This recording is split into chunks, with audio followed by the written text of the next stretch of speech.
Hello friends, welcome to Gomathi's kitchen. இன்னைக்கு நம்ம பார்க்க போற ரெசிபி பாத்தீங்க அப்படினா டீ கடை ஸ்பெஷல் ரொம்பவும் ஒரு அருமையான டேஸ்ட்ல சுட சுட மெது போண்டா எப்படி செய்யலாம்ங்கறத தான் பார்க்க போறோம்.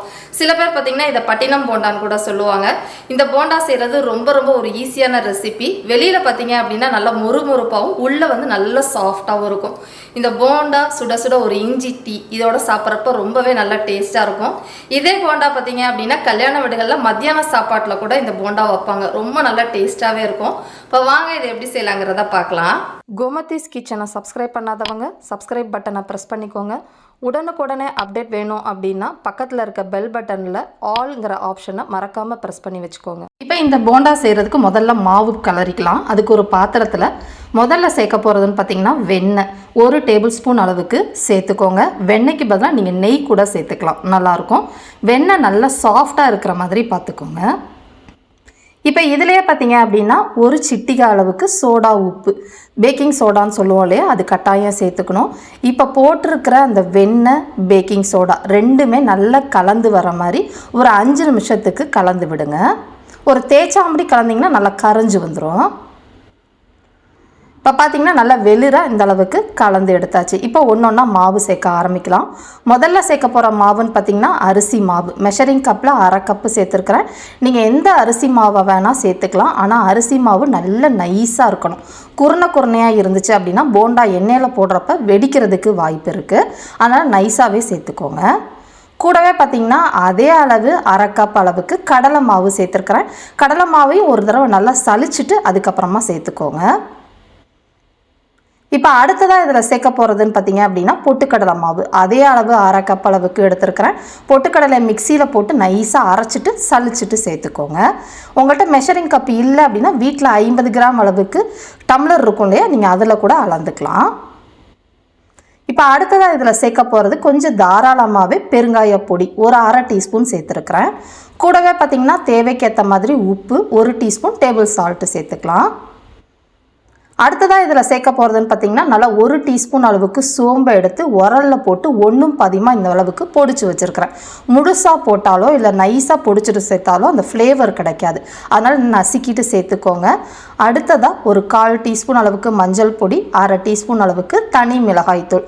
நம்ம இதில் பச்சை மிளகாவும் சேர்க்க போகிறோம், அதனால தான் கம்மியாக மிளகாய்த்தூள் சேர்த்துருக்குறேன். இப்போ இது எல்லாத்தையுமே நல்லா கலந்து விட்டுருங்க, ஒன்று சேர்ந்து வர மாதிரி. இப்போ பார்த்தீங்கன்னா எல்லா சாமானும் ஒன்று சேர்கிற மாதிரி இந்த அளவுக்கு கலந்தாச்சு. இப்போ மற்ற சாமான்கள்லாம் சேர்த்துக்கலாம்.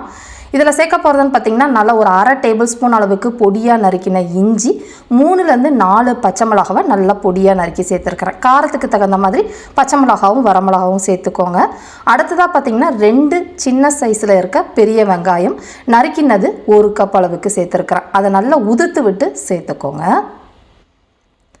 இப்போ இதில் வந்து பொடியாக நறுக்கின கொத்தமல்லி இலைகள், அடுத்து கருவேப்பிலை இலைகளையும் சேர்த்துக்கலாம்.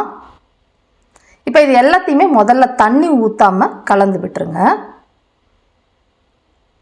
இப்போ நல்லா இந்த அளவுக்கு கலந்ததுக்கு அப்புறமா இந்த போண்டா நல்லா கிறிஸ்பாக வரணும் அப்படிங்கிறதுக்காக நல்லா கொதிக்கிற எண்ணெய் 1 குழிக்கரண்டி சேர்த்துருக்குறேன்.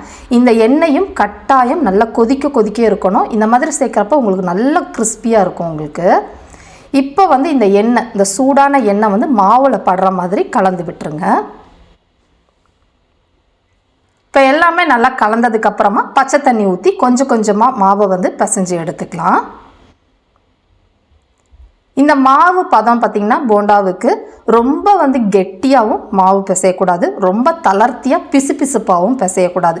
நம்ம சாஃப்டான சப்பாத்தி மாவு பிசைவோம் பார்த்திங்களா, அதில் அடுத்த ஸ்டேஜ் கொஞ்சம் சாஃப்டாக இருக்கும் இல்லையா, அந்த பக்குவத்துக்கு மாவை பிசைஞ்சு இந்த அளவுக்கு கொண்டு வந்திருக்கிறேன். இப்போ இந்த மாவில் எந்த சைஸில் நீங்கள் போண்டா போட போகிறீங்களோ அந்த அளவுக்கு மாவு எடுத்து முதல்ல பொரிக்க போகிறதுக்கு முன்னாடியே உருட்டி வச்சுக்கலாம். ரொம்ப டைட்டாக உருட்டாதீங்க, கொஞ்சம் போலாக அந்த மாதிரி உருட்டி வச்சுக்கலாம்.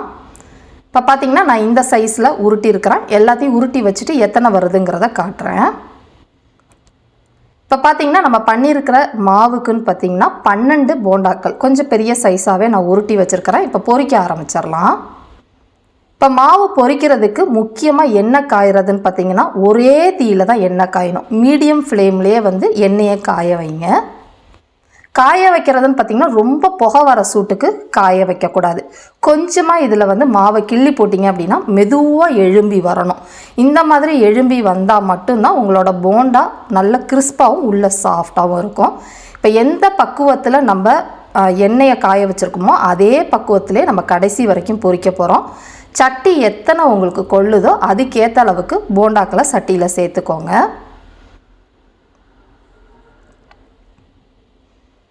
இப்போ பார்த்தீங்கன்னா அதே தீயில் நான் எந்த தீயில் வந்து போண்டாக்களை போட்டோனோ அதே தீயில் கலந்து நல்லா செவந்து வர மாதிரி வேக வச்சு எடுத்துக்கலாம். ரொம்ப அதிக தீயில் வச்சிங்கன்னா மாவு உள்ளே வேகாது.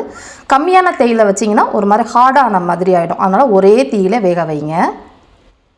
இப்போ பார்த்தீங்கன்னா போண்டா நல்லா செவந்து இந்த அளவுக்கு வந்துருச்சு. நார்மலாக போடுற போண்டாவோட இது வேகிறது கொஞ்சம் நேரம் ஆகும். அப்போ தான் உங்களுக்கு அந்த பர்ஃபெக்டான டெக்ஸ்சர், அதாவது மேலே நல்ல கிறிஸ்பியாகவும் உள்ளே நல்லா சாஃப்டாகவும் இருக்கும் உங்களுக்கு. இப்போ இது எல்லாத்தையுமே எண்ணெயிலேருந்து எடுத்துடலாம்.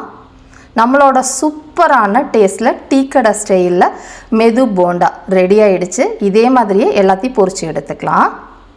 இதே மாதிரி அளவுகளோட இந்த மெது போண்டாவை நீங்களும் செஞ்சு பாருங்கள். செஞ்சு பார்த்துட்டு எப்படி இருக்குது அப்படிங்கிறதையும் கமெண்ட் பண்ணுங்கள். வீடியோ பிடிச்சிருந்தாலும் கமெண்ட் பண்ணுங்கள், லைக் பண்ணுங்கள், ஷேர் பண்ணுங்கள். மறக்காமல் கோமதிஸ் கிச்சன் சேனலையும் சப்ஸ்கிரைப் பண்ணி வச்சுக்கோங்க. தேங்க்ஸ் ஃபார் வாட்சிங்.